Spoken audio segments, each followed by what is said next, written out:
حرفا رو ول کن بابا. حرفای یک دخر، این ببین یک دخر در اروپا، انسانایی که هیچ گونه کسی با حرف اونا احترام قائل نیست، اونا می نویسن که زمین تخته.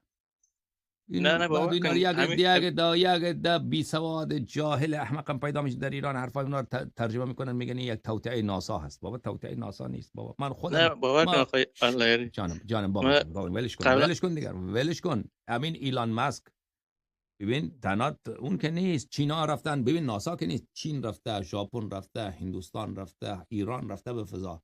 این کشورها همه ایشون فضا رفتن، عکس گرفتن فرستادن زمین. زمین گرده بابا جون، زمین گرده به آقا خدا قسم.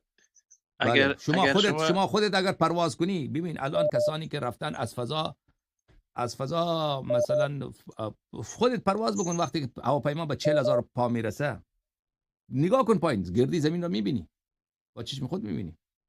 شما پرواز کردی؟